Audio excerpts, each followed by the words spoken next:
Hari ini 28 Oktober 2023, di mana kita sedang merayakan Hari Sumpah Pemuda.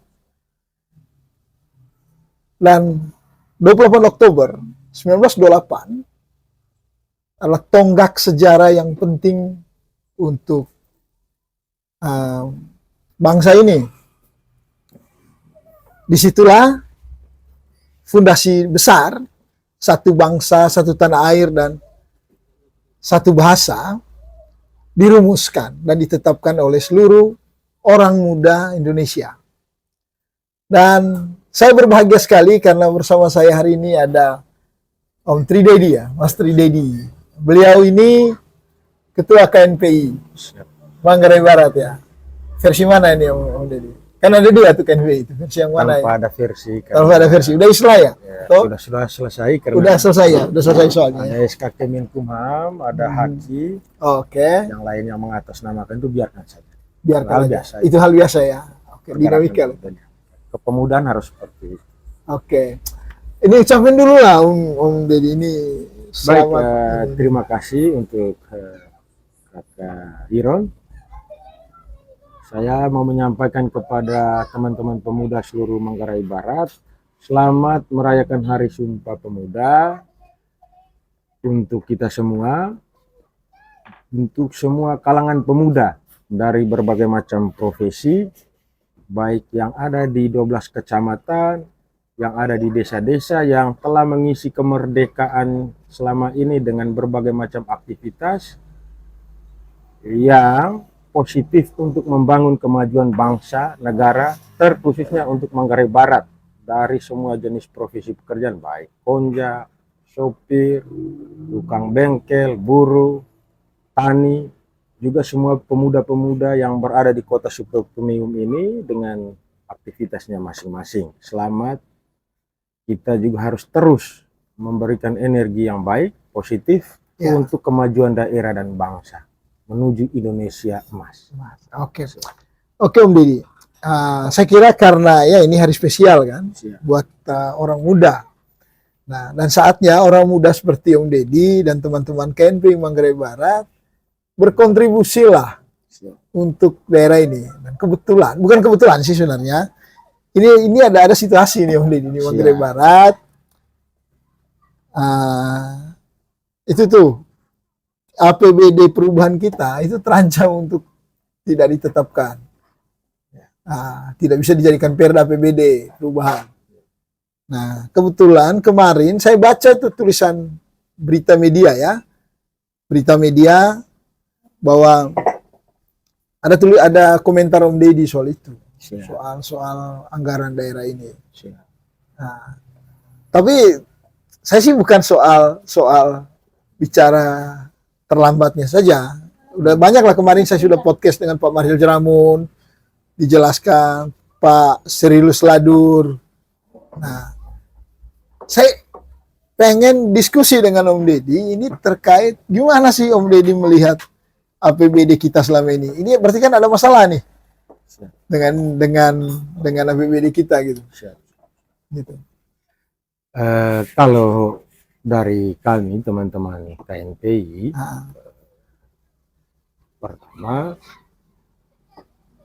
berkaitan dengan persoalan permasalahan kenapa APBD itu eksistensinya ditolak. Bukan ditolak, terlambat. Terlambat, ya terlambat itu kan setidaknya kan pasti ya, karena konsekuensi keterlambatan itu kan ditolak awalnya kan. Mungkin sekarang dalam proses untuk diterima persoalan APBD perubahan itu. Keterlambatan yang disebabkan itu kan yang membuat proses penyelenggaraan kebijakan itu untuk masyarakat itu makin terhambat. Kita melihat bahwa pertama kemarin KNPI sorotnya di persoalan surat edaran Bupati. Begitu. Yang belasan jumlahnya. Ya, surat edaran Bupati itu nomor 900 garing BKAD garing 702 garing 6 Romawi tahun 2023 tertanggal 27 Juni 2023 itu menurut kami sebagai KNPI, surat edaran tersebut tidak menunjukkan bahwa kebijakan dari surat edaran tersebut sebagai sebentuk pelayanan kebijakan yang bisa mengatasnamakan atau menyelesaikan persoalan masyarakat. Apa isi surat itu sih? Tentang apa sih surat itu? Kan Kita kerucut pada poinnya di situ, ada di poin surat edaran, di salah satu poin surat edaran tersebut menjelaskan bahwa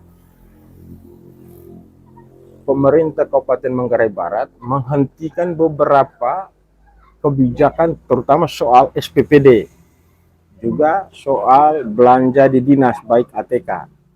Nah, bagi DPD KNP Kabupaten Manggarai Barat, sikap kebijakan yang diambil oleh Bupati tersebut adalah sebuah kekeliruan.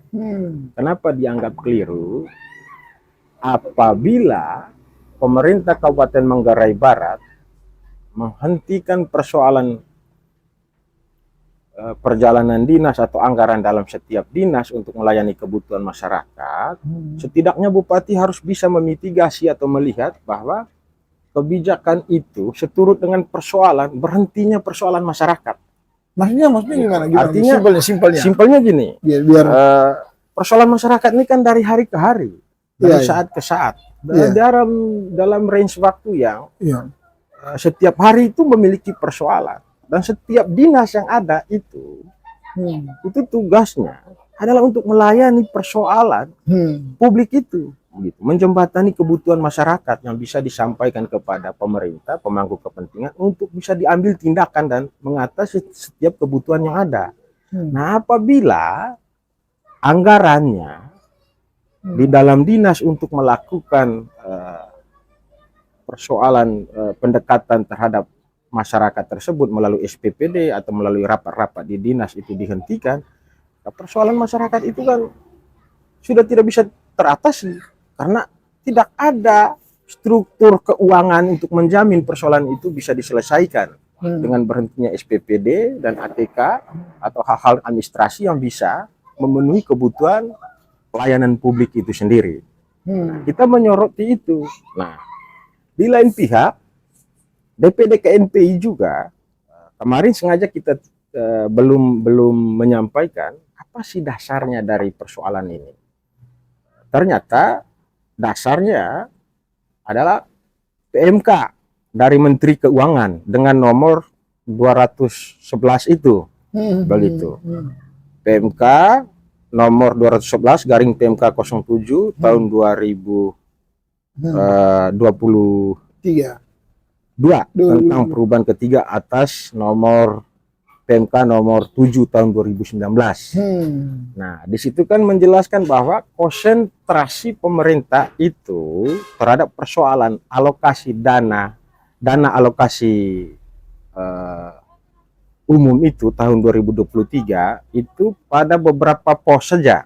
Misalnya ada di bidang pendidikan, ada di bidang kesehatan, ada di bidang pekerjaan umum, dan ada di bidang layanan umum.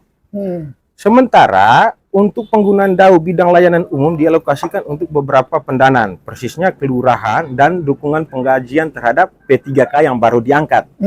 Nah, hal serupa bagi DPD KNP. Di sini kan di PMK itu tidak menjelaskan bahwa ada proses penghentian terhadap persoalan kebutuhan dinas atau kebutuhan masyarakat yang berkaitan dengan pekerjaan di dinas-dinas lain yang ada di Kabupaten Manggarai Barat ini. Begitu. Tapi kalau soal memang daerah nggak ada duit untuk biaya itu gimana? Karena tadi kan PMK kan jelas prioritaskan di dinas tadi ya, isu-isu kesehatan, pembangunan dan apa. Lalu kalau tadi itu tidak dihentikan, saat bersamaan daerah nggak punya duit, terus gimana? Itu kan dilemanya, Om Deddy. Saya pikir itu tidak dilema. Tidak ada bilang daerah nggak ada duit. Ya, itu kan dari pusat tuh, duit yang tadi yang bilang kan itu DAU. DAU tidak boleh di situ. Lalu kemudian sementara PAD kita juga untuk menambah PBD ini, pendapatan asli kita juga kan tidak mencukupi. Nah, dari target 300 miliar lebih, yang muncul hanya 100-an miliar. Itu pun per September kemarin. Nah, sebelum-sebelumnya tentu tidak di angka itu dia. Nah, gimana menurut Om Deddy dalam situasi begitu? Deddy. Untuk dau yang telah ditentukan penggunaannya itu disebut sebagai specific grant. Ya, spesifiknya. Ya. Ada dau yang tidak ditentukan penggunaannya dan itu menjadi tugas dan kewenangan dari pemerintah daerah itu sendiri. Begitu. Tahu apa misalnya? Begitu. Dan itu tergantung. Pemerintah menerjemahkan keberadaan kebutuhan masyarakat sesuai dengan usulan pemerintah dan pembagian keuangan pusat dan daerah itu. Nah, untuk beberapa konsentrasi yang telah disampaikan oleh pemerintah yang dianggarkan oleh pemerintah pusat dalam dana alokasi umum tersebut, itu sudah dijelaskan begitu bahwa untuk kelima bidang tadi, kesehatan, pendidikan, sudah itu P3K, lalu persoalan stunting, Ya. itu di kesehatan persoalan stunting itu juga dengan persoalan pembangunan dana kelurahan. Nah, itu sudah ada gambarannya dari pemerintah pusat bahwa itu wajib diutamakan. Tapi untuk anggaran-anggaran yang telah diusulkan oleh pemerintah daerah yang dialokasikan tersebut, itu juga wajib dilaksanakan. Nah, terjemahannya di Kabupaten Manggarai Barat melalui surat edaran Bupati adalah proses penghentian terhadap beberapa anggaran yang ada di setiap dinas. Nah, disitulah polemiknya bagi DPD KNPI. Ya. Begitu. Kenapa kita melihat itu sebagai polemik? Ya, kalau berdasarkan PMK 211 itu, keputusan surat edaran tersebut, di situ tidak menjelaskan. Bahkan di situ juga membuka ruang bahwa dau yang tidak dialokasi khusus seperti itu dalam spesifik grant seperti itu juga masih bisa dilaksanakan. Nah, kenapa pemerintah Kabupaten Manggarai Barat dalam hal ini TPAD, tim perumus anggaran daerah, yang melalui surat tersebut mengeluarkan sebuah poin dalam surat edaran menghentikan itu persoalan perjalanan dinas dengan berbagai macam anggaran yang ada di dalam dinas tersebut. Itu yang menjadi pertanyaan kita, begitu. Apakah persoalan yang ada di seluruh masyarakat Kabupaten Manggarai Barat itu hanya di dalam 5 urusan saja, begitu? Ya, bisa saja kan gini ya, Pak Deddy. Bisa saja kan ya duitnya memang nggak ada, udah habis duitnya untuk urusan. Kan itu kan setahu saya itu kan ada porsinya, berapa persen untuk kesehatan, berapa persen untuk yang lain. Itu sudah ada porsinya semua. Nah, setelah dihitung-hitung, waduh ini kesulitannya nanti. Makanya daerah bilang udah hentikan semua sambil kita melakukan penyesuaian anggaran. Misalkan itu sambil menunggu juga pendapatan yang ada. Atau kalau saya ikut penjelasannya Pak Deddy tadi bahwa bisa saja sudah ada duitnya sebenarnya, tapi dialokasikan ke tempat lain uang ini, kan gitu. Nah, atau gimana Pak Deddy melihatnya? Di dalam klausal surat edaran tersebut, bahwa di situ dijelaskan bahwa anggaran atau program yang sementara yang akan dilaksanakan dalam setiap dinas itu untuk dihentikan sementara, begitu. Bukan dihentikan sementara, diberhentikan. Nah, di klausal lain menjelaskan bahwa untuk anggaran yang ada di persoalan pembangunan infrastruktur itu tidak boleh diambil atau tidak boleh dialihkan ataupun dihentikan sementara menunggu proses perubahan, begitu. Tapi untuk beberapa hal yang lain, terutama yang tidak menyentuh persoalan infrastruktur itu dihentikan, begitu. Artinya persis yang Pak Iron tanyakan, anggarannya ada, begitu. Anggarannya ada dalam setiap dinas itu. Tapi melalui surat edaran tersebut, anggaran tersebut telah berhenti dan tidak bisa dilaksanakan lagi kegiatan-kegiatan yang ada dalam setiap dinas akibat dari persoalan surat edaran itu. Dampaknya kemudian birokrasi tidak bisa bekerja maksimal. Ya, salah satu contoh dampaknya persoalan yang kita ketahui adalah kemarin ada persoalan perencanaan BSPS itu, rumah swadaya untuk masyarakat itu. Sekitar berapa puluh unit dari dinas perumahan itu kan sudah diberhentikan. Sementara masyarakat telah menyediakan bahan-bahan swadaya mereka, material-materialnya sudah ada. Dan itu kerugian besar. Itu kerugian bagi masyarakat. Terus itu mau dikemanakan begitu? Nah, telah disediakan oleh masyarakat. Nah, namun diberhentikan di tengah jalan. Ya, kalau tahu seperti itu kan jangan dibahas. di Perda anggaran tahun 2023. Jangan dilakukan jangan sampai ada pendekatan. yang berhutang untuk itu. Ya, itu Jangan sampai kan, ada ya, masalah. lalu siapa yang mau menanggung itu? Itu kan beban yang ditanggung oleh masyarakat yang sudah tahu dia miskin. Lalu diberikan iming-iming agar dia diberi bantuan perumahan. Ya, sekitar mungkin anggarannya 15 atau 17 atau 20-an juta. Tapi lah, dia harus gitu. punya Dia harus modal memiliki modal sendiri atau swadaya dalam bentuk materialnya, mungkin dia memiliki kayu kah, batu kah, untuk mensupport persoalan bantuan tersebut. Nah sekarang dia sudah menyediakan, misalnya materialnya sudah turun, di pertengahan jalan diberhentikan. Begitu. Artinya kan ketika pemerintah mendata mereka melalui desa atau melalui dinas, ya mereka telah menyediakan diri sebagai penerima bantuan. Nah ketika mereka setelah menyediakan diri, hal-hal material berkaitan dengan kebutuhan itu mereka siapkan. Nah telah mereka siapkan, di pertengahan jalan diberhentikan. Orang sudah miskin, nggak punya apa-apa, lalu diberhentikan. Begitu. Dimiskinkan lagi oleh persoalan pendekatan pemberhentian ini. Betul, kebijakan bisa nggak dipahami bahwa pilihan kebijakan pemerintah ini, pemerintah daerah maksudnya, untuk sektor persoalan pembangunan melalui dinas lingkungan, dinas perumahan itu, bagi saya memiskinkan masyarakat penerima ini. Begitu. Saya tidak tahu untuk hal lain, yang saya tahu tentang itu saja, keberadaan masyarakat itu. Oke. Nah, itu kan soal pilihan kebijakan pemerintah yang menurut Pak Didi tadi sangat tidak bijak ya. Sangat tidak bijak. Sangat tidak bijak karena dia lebih memilih untuk urus yang lain ketimbang urus yang dibutuhkan rakyat dengan bantuan-bantuan perumahan tadi. Tapi ini Pak Didi, ini juga kita ada soal Pak Didi. Mungkin mimpi kita, mimpi Manggarai Barat, mimpi Pak Bupati itu menurut saya juga lumayan besar, gitu. Sangat besar.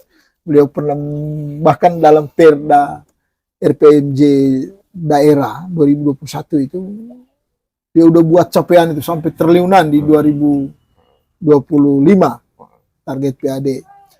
Nah, tetapi ya memang kita lihat agak sulit, ada pandemi juga. Lalu ada juga impian beliau membangun infrastruktur yang begitu besar, bahkan harus meminjam. Nah, tapi PAD kita ini kok rendah terus, gimana itu Pak? Saya pikir begini, apa yang dirumuskan oleh Bupati itu baik adanya. Namun yang kita kritisi begini, setidaknya harus ada studi kelayakan terhadap persoalan apa yang telah dirumuskan itu. Jangan sampai kan Bupati hanya melihat, wah, ini dunia pariwisata, hotelnya banyak, restorannya banyak, tamunya banyak datang, sudah tetapkan saja itu anggaran pendapatan daerah dengan angka triliunan atau miliaran itu, tanpa melakukan studi terhadap persoalan perkembangan kebutuhan atau perkembangan peningkatan wisatawan yang ada di Manggarai Barat ini. Begitu. Harusnya kan dia melakukan pendekatan pada setiap hotel. Jangan dulu berpikir tentang pajaknya. Begitu. Dari tahun ke tahun dia melakukan studi terhadap setiap restoran. Berapa sih pengunjungnya tahun ini? Begitupun di setiap hotel ataupun jenis usaha-usaha lain yang sebagai wajib pajak yang bisa mendatangkan atau meningkatkan PAD untuk persoalan perencanaan ataupun apa yang telah direncanakan oleh Bupati tentang peningkatan PAD di Manggarai Barat ini. Ini kan tidak ada. Begitu. Nah, kalau ada kan pasti targetnya bisa sampai. Begitu. Pertanyaan kita, pendekatan semacam apa yang dilakukan oleh Bupati dengan begitu wow dan begitu besar bahwa PAD kita nanti di tahun 2022 300M atau 250M nggak kesampaian. Begitu. Artinya dasar dari persoalan pendekatan peningkatan PAD dengan begitu besar dalam pikiran Bupati itu tidak diikuti dengan persoalan bagaimana Bupati menyediakan kerangka untuk mendekati persoalan peningkatan PAD tersebut. Harusnya kan Bupati melihat sektor-sektor itu dengan rinci dan detail, mendatangi pelaku usaha yang ada dan semua sektor-sektor yang memberi dampak terhadap peningkatan PAD. Bagi saya Bupati tidak melakukan itu. Ya. Begitu. Kenapa saya mengatakan menyimpulkan tidak melakukan itu? Ya, kenyataannya kan tidak sampai. Iya, bahkan mirisnya jauh sekali. Jauh sekali ya. Begitu. Artinya kebijakan atau pendekatan kebijakan untuk peningkatan PAD itu tidak melalui kajian begitu. Baik akademis ataupun pendekatan-pendekatan yang berdampak pada peningkatan itu. Tapi kalau bilang tidak melakukan kajian, jadi ya entahlah tapi poin saya gini, setahu saya Perda RPMJD kemarin itu dirumus, ada tim perumusnya, ada bekerjasama dengan kampus besar kalau nggak salah. Setahu seingat saya ada akademisi dari Gajah Mada Jogja yang kemudian terlibat di sana, kan gitu. Nah, terus di birokrasi juga kita tahu bahwa banyak sekali tenaga-tenaga ahli di sana. Ya, setuju. Kalau Pak Sirila dulu mengatakan kemarin itu, sana ada Pak Sansodo yang sudah lama paham sekali tentang mekanisme keuangan. Lalu ada Pak Salvatore Pinto, lalu ada yang staf ahli gitu. Tapi kok masih aja ini dipertahankan sejak tahun 2021. Kan ini barang ini kan. Kalau kita berdiskusi atas meja tentang keberadaan pembangunan perkembangan itu kesimpulannya di meja itu aja kan. Itu soalnya. Iya itu soalnya. Nah, apa benar ada tim terpadu dari pemerintah untuk mendiskusikan ini atau mengumpulkan data-data yang tepat menetapkan persoalan peningkatan APBD? Kalau soal akademis, iya. Teoritis itu kan bisa kita hasilkan di atas meja ini. Begitu. Bisa dihasilkan di atas buku. Tapi apakah kondisi lapangan sesuai dengan apa yang kita bicarakan di atas meja ini? Enggak. Lalu apakah mereka sudah melakukan itu? Enggak. Terbukti. Kenapa masih ada persoalan penunggakan pembayaran pajak? Artinya pemerintah tidak detail melihat bagaimana perkembangan wisatawan dan industri yang ada. Dan berdampak pada persoalan PAD. Karena itu tidak ada studi kelayakan terhadap pendekatan PAD tersebut. Studi kelayakan akademis, iya. Tapi pengumpulan atau prakteknya enggak. Diskusinya di atas meja. Gitu. Kalau mereka turun ke bawah melihat bagaimana peliknya orang berusaha. Begitu. Bagaimana susahnya mereka membangun usaha mereka. Apa sih persoalan mereka. Kan itu rumusan-rumusan untuk peningkatan PAD itu untuk mengetahui itu. Kan dibangunlah komunikasinya. Berkoordinasi dengan semua pihak swasta. Hotel, restoran. Sehingga kita bisa membuat sebuah kesimpulan di atas meja. Oh ini saja capaian kita. Tapi kalau kita tidak ke bawah membuat kesimpulan di atas meja, memang harus terbentur. Memang kita harus melakukan pendekatan seperti ini, pada akhirnya mendatangkan KPK, mendorong si ini, si itu, sementara kondisi realnya kita tidak pernah melakukan konfirmasi dan koordinasi terhadap setiap pelaku usaha. Begitu. Terkait itu, Om Deddy. Jadi ya juga sih, misalkan kadang saya ketemu beberapa pelaku usaha yang punya persoalan dengan pajak. Ya mereka bilang ya dalam tanda petik lah. Mereka bilang gini, ini kok barbar sekali penetapan pajaknya. Tiba-tiba dihitung berapa ratus juta. Gitu. Bahkan ada yang baru berdiri tempatnya, warung kecil, tiba-tiba disebutkan angkanya. Nah, itu benar atau tidak, hanya kita dengar-dengar isu kan. Gitu. Nah, ini perlu dikonfirmasi lagi. Nah, artinya cara perhitungan ini juga kan menjadi belum tuntas ya, sepertinya belum tuntas. Tidak tuntas kayak gitu. Jangan menekan pelaku usaha. Iya. Jangan membuat, kalau pelaku usaha itu mati ya berdampak terhadap persoalan target pendapatan PAD itu.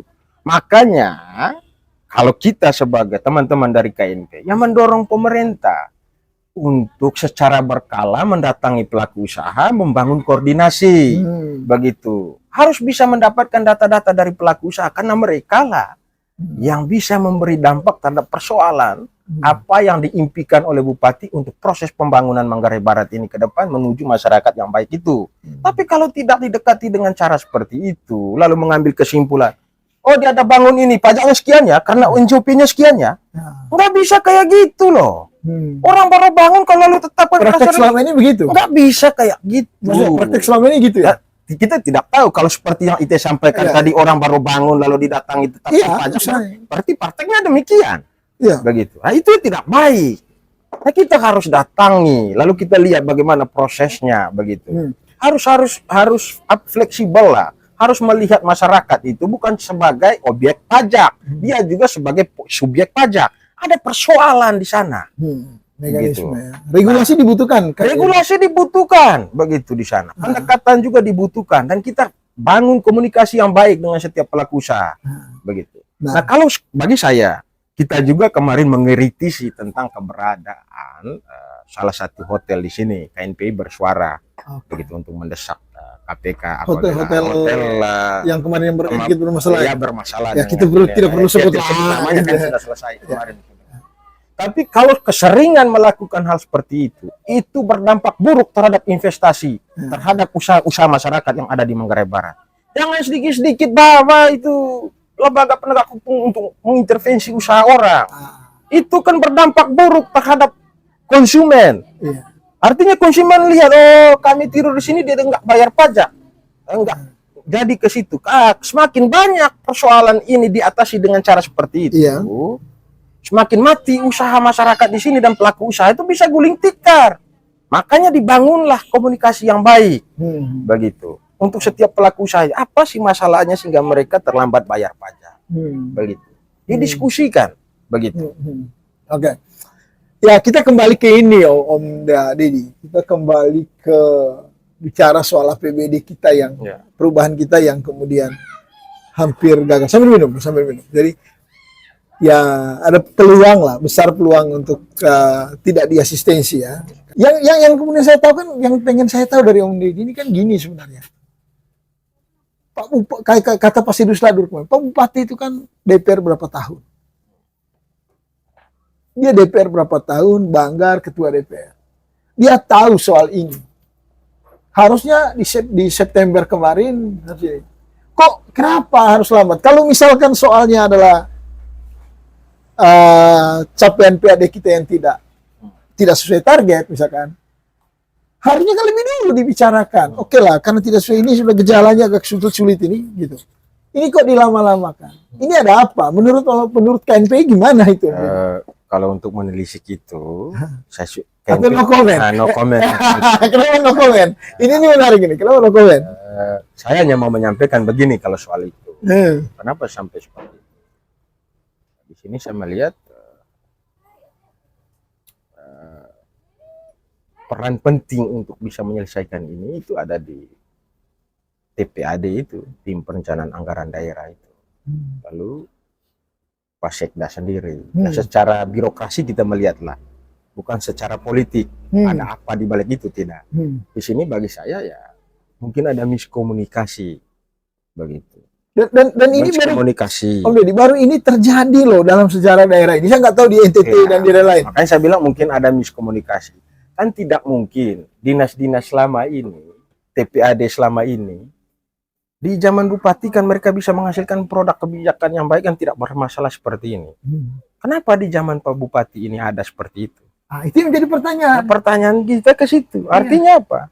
Bupati mungkin tidak melakukan koordinasi dengan beberapa dinas atau tim anggaran daerah tersebut untuk mengkonfirmasi bagaimana persoalan pendapatan kita itu.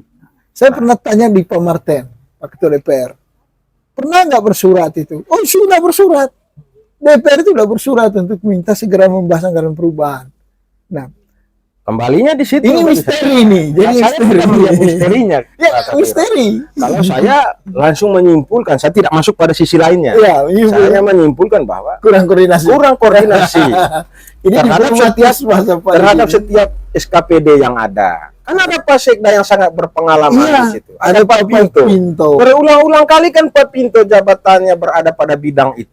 Kok bermasalah seperti ini pertanyaan kita? Terlambat seperti ini. Apakah Pak Pinto sudah mengalami penurunan pendekatan kebijakan publik dalam merumuskan situasi ini? Atau apakah Pak Sekda tidak menemukan regulasi? Atau itu efek yang Pak Deddy bilang tadi, efek pengurangan anggaran terhadap birokrasi, akhirnya mereka kerjanya tidak maksimal. Ya, saya juga tidak begitu dulu, Bu. Maksud saya kan, kita kalau sesuai dengan pertanyaan yang disampaikan oleh Om Iron, kenapa sampai seperti itu? Kan kita flashback-nya ke belakang. Iya. Adakah seperti ini sebelumnya? Enggak ada. Lalu siapa sih orang-orang ini sebelumnya? Mereka juga tidak menyebabkan masalah. Kenapa sekarang menyebabkan masalah? Oh, berarti letaknya di pemimpinnya. Apa masalah di pemimpinnya? Tidak melakukan koordinasi mungkin. Kita simpulnya ke situ, tidak mengkomunikasikan situasi ini mungkin. Iya. Begitu. Kalau dikomunikasikan dengan baik, masa mereka yang punya pengalaman begitu banyak, yang selama ini dalam sistem pemerintahan sebelumnya, tidak mengalami seperti ini, kok di sininya ada? Berarti di pemimpinnya. Apa kurangnya di pemimpin itu? Mungkin pemimpin yang punya keinginan sendiri untuk menentukan kebijakan itu tanpa melibatkan mereka ini sebagai pembantu-pembantunya untuk merumuskan keberpihakan kebijakan terhadap masyarakat. Sampai terbengkelai di pemimpinnya. Nah, memang jawaban ini kan pas ketika ditujukan ke Pak Sekda ya. Nah, saya juga punya rencana situ Pak. Saya mau ngajak beliau untuk podcast juga, ngobrol juga. Sampai Gitu. perubahan 12 kali itu kan Pak Iron. Saya pergeseran 12 kali itu kan Pak Iron. Saya tidak melihat itu pada SKPD. Saya melihat itu pada pemimpinnya. Kan dia punya SK yang mengeluarkan itu 12 kali itu. Berarti dia yang tidak menemukan bagaimana cara merumuskan kebijakan yang baik. Tidak melibatkan Tapi orang. setidaknya kan birokrasi kan bisa ini. Pak Bupati ini akan bermasalah ini nanti Pak. Ya kalau dia mendengarkan pasti akan diterima. Mungkin saja tidak dia mendengarkan. Oke, begitu. Ya susah juga ya. Susah juga kalau tidak mendengarkan kan artinya gini kan Kairo. Tapi Selama ini kan tapi begini. Pak Wakil juga itu kan mantan birokrat itu. Ya, saya tidak tahu Pak Wakilnya kan gitu. Artinya selama ini kan mereka ini teman-teman orang tua kita yang sebagai birokrat di Manggarai Barat ini telah menghasilkan produk kebijakan selama beberapa periode di pemerintahan sebelumnya. Tidak seperti ini. Ini juga mereka ini juga orang tua ini juga para pejabat besar kita di Manggarai Barat ini. Nyaman. Tapi pintu di tempat itu juga. Mungkin Pak Sekda yang baru datang jadi Sekda, Pak Hans mungkin datang baru Sekda. Tapi sebelumnya dari keuangan juga. Dari keuangan juga kan. Iya. Dan pertanyaan kita, kenapa dulu tidak menyebabkan ini, tidak ada riwayat begini, sekarang ada riwayat begini? Iya. Artinya di top leadernya itu. Semua permasalahan ini ada di top leader. Top leadernya. Kalau tidak dikomunikasikan Bupati Manggarai Barat. Ya itu ya top leadernya kan ke situ sudah. gitu. Komunikasinya mungkin tidak efektif, tidak membangun atau seperti apalah komunikasinya sehingga menyebabkan ada yang salah lah. Mungkin yalah gitu. Ada yang salah lah dalam pola koordinasi. Oke ya Om Dedi. Ya tentu kalau kita mau diskusi panjang lebar ini kan nggak akan habis-habis. Banyak sekali persoalan-persoalan kita. Apalagi harus kita akui bahwa Labuan Bajo ini kan tidak hanya sebuah kabupaten kecil yang ada di sebuah pulau kecil, tapi dia ya kabupaten super premium kan itu. Semua orang di sini ya serasa Jakarta juga Labuan Bajo ini. Dan yang harus diurus juga oleh daerah ini kan tidak hanya Manggarai Barat saja, tapi banyak hal juga yang berpusat di Jakarta. Itu kata orang. Kita nggak tahu juga ya. Mungkin beliau pusing dengan itu. Makanya urus-urus yang kecil-kecil ini terbengkalai gitu. Atau saya pikir itu alibi saja. alibi. Itu alibi saja. Bahwa banyak orang yang di Jakarta yang tidak. Ini kan kalau kita berpegang teguh pada regulasi. Maksud saya gini, misalkan kegiatan kemarin itu kan ada kegiatan misalkan kegiatan apa kemarin itu ASEAN Summit, terus ada kegiatan dan itu kan melibatkan mungkin energi birokrasi banyak habis ke sana. Misalkan contoh pergeseran anggaran perbaikan lampu-lampu jalan, ya demi acara-acara itu kan, gusur rumah sakit, lapangan rumah sakit, kan anggarannya dari sana semua. Mungkin ada sebagian sedikit sekecil ini saja di daerah ini.